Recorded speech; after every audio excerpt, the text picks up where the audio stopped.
इंतजार की घड़ी समाप्त होती है, आप अपने स्थान लेकर बैठ जाएं क्योंकि मुकाबला जबरदस्त एकदम मुकाबला, दोनों तरफ से एकदम तटस्थता के साथ खिलाड़ी मौजूद हो चुके हैं। हमारे साथी कमेंटेटर हमारे पास मौजूद है, देखिए मुस्कुरा रहे हैं मुकेश मानवेंद्र। शिक्षा प्रशासन और सरकारी व्यवस्था को लेकर के ये जबरदस्त मुकाबला है, आप रूबरू हैं हमारे मुकेश मानवेंद्र जी, क्या कहना चाहते हैं? जैक ने सूचना जारी कर दिया है कि साल 2021 में होने वाले 10वीं और 12वीं की परीक्षा को रद्द कर दिया जाता है, जिससे पूरे विद्यार्थियों का मूड सनक गया है, मूड खराब हो गया है। जो विद्यार्थी पूरी तरह से पढ़ने में डमाडोल थे, मतलब कि गोबर गणेश टाइप के थे, उन विद्यार्थियों ने पिकनिक की तैयारी शुरू कर दी है और सिगरेट का पैसा जुगाड़ करने के लिए वो ट्रक और हाइवा से चंदा वसूली कर रहे हैं। मतलब कि कुल मिलाकर पूरी तरह से कहा जा सकता है कि वो दादागिरी पे उतर आए हैं। और वैसे विद्यार्थी जो पढ़ने में थोड़ा ठीक ठाक थे, मतलब कि थोड़ा बहुत अच्छा थे, उन विद्यार्थियों की आंखों से आंसू नहीं रुक रहे हैं। वो आंखों में पानी डाल करके घड़ियाली आंसू रोने का कोशिश कर रहे हैं, एकदम कपस कपस के। फिर से हमारे साथी कमेंटेटर रवि भास्कर, स्वागत है आपका।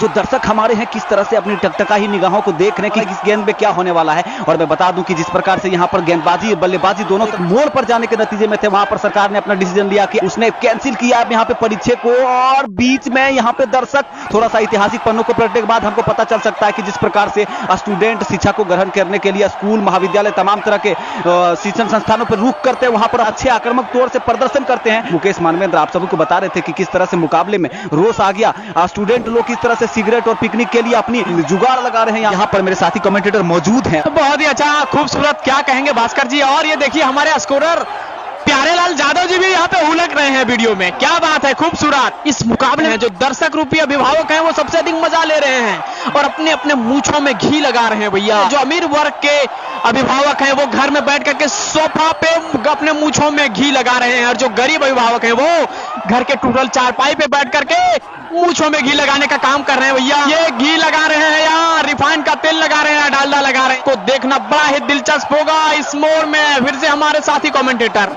और मैं आपको बता दूं कि मैदान के चारों तरफ जो दर्शक की उम्मीदें, और यहाँ पर लगभग तकरीबन 20 लाख दर्शक खचाखच भरे हुए हैं और अपने खिलाड़ियों को सपोर्ट कर रहे हैं। वैसे तो मैं बता दूं कि शिक्षकों ने जो अपने तरफ से यहाँ पर एफर्ट लगाया था उसमें थोड़ी सी कमी रह गई थी, और बल्लेबाजी करने के लिए जब स्टूडेंट उतरे तो वहां पर जो निर्णायक महोदय ने जो अपना फैसला सुनाया कैंसिल किया जाता है, उससे एक काफी खासा असर पड़ा है इस मैच पर। और यहाँ पर रुख बदलने को है 2 साल के बाद जब इस मुकाबले को पीछे करके देखा जाएगा। तो फिर से स्वागत है मुकेश मानवेंद्र।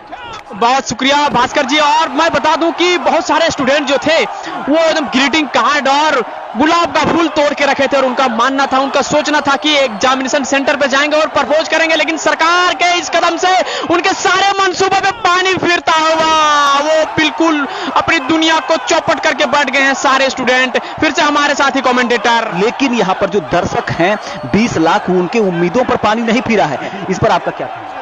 बिल्कुल बिल्कुल, उनका कहना है वो सारे जितने भी जो हमारे विद्यार्थी वर्ग के लोग हैं, विद्यार्थी हैं, वो पूरी तरह से फिर से नया क्रिकेट का बैट और बॉल खरीदने के लिए बाजार जा रहे हैं, पुलिस का मार खा करके, पुलिस का डंडा खा करके, और पूरा फुल लॉकडाउन में वो क्रिकेट खेलने का काम करेंगे। कोई फर्क नहीं पड़ता उनको एग्जामिनेशन से।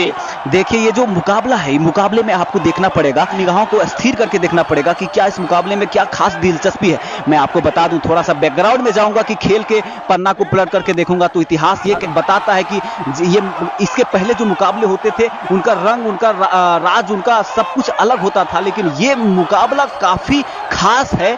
और आज के जमाने में कोविड ने अपना एक आतंक मचा के रखा है, उसमें ये मुकाबला खास बन जाता है। देखिए क्या एक तरह से दर्शक, एक तरफ से स्टूडेंट, एक तरफ से शिक्षक वर्ग, हर वर्ग इस मुकाबले में अपनी पैनी नजर बना के रखे हुए हैं। तो विशेष करके हमारे मुकेश मानवेंद्र जी, इस मुकाबले की अगर बात की जाए तो इसमें जो अंपायर रूपी सरकार है वो काफी अनुभवी सरकार है। उन्होंने अपने अनुभव का परिचय देते हुए पूरी तरह से विद्यार्थियों को एलबीडब्ल्यू आउट करार दिया है, क्या शानदार तरीके से।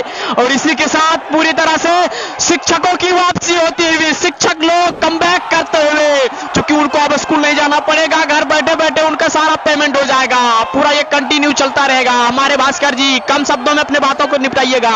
जी बिल्कुल बिल्कुल। इस मुकाबले में यहाँ पर जीत अगर आपको बोला जाए तो स्टूडेंटों के मन की हुई है, उनके हौसले की हुई है, उनके उड़ान की हुई है, पर नुकसान भी हुआ है यहाँ पर, वो देखना पड़ेगा। आप बताएं कि विस्तार रूप में नुकसान क्या हुआ है, क्योंकि इतिहास ये कहता है कि इस तरह के मुकाबले हमारे समाज के लिए, हमारे भविष्य के लिए, हम इन खिलाड़ियों के भविष्य के लिए एक खिलवाड़ के रूप में हो सकता है। बहुत बड़ा खिलवाड़ के रूप में हो सकता है भास्कर जी, चूंकि हमारे देश का जो शिक्षा व्यवस्था पूरी तरह से चरमरा गया है। और एक मैं आपको बता दूं कि इस मुकाबले में जितना रोमांच भरा है, लेकिन उसी के साथ यहाँ पे इस मुकाबले में गेंदबाज कौन है जिसका कोई अता पता नहीं, लेकिन हमको लगता है कि इस मुकाबले में गेंदबाज जो है वो कोरोना वायरस है, जिन्होंने पूरा महीना को मेडल ओवर की तरह निकाल दिया है। और इसी के साथ आपका कुछ प्रतिक्रिया क्या है भास्कर जी, आप बताएंगे? जी, मैं बताना चाहता हूं कि एक तरफ से बल्लेबाजी, दूसरी तरफ से गेंदबाजी, प्रशासन विभाग, सियासत, राजनीति, भारतीय शिक्षा व्यवस्था शामिल होकर के इस मुकाबले के खेले और कोरोना ने जबरदस्त अंदाज में गेंदबाजी की, बल्लेबाजी करते हुए एम्पायरिंग भी यहाँ शानदार तरीके से, और एक जबरदस्त मुकाबला को हमने देखा। धन्यवाद। और मैं एक बात और बता दूं कि इस मुकाबले से बहुत सारे नाखुश विद्यार्थी जो हैं उनका कहना है कि एक बार यहाँ पे सरकार को डीआरएस के लिए जाना पड़ेगा और डिसीजन तब तक के लिए पेंडिंग है। बहुत बहुत धन्यवाद।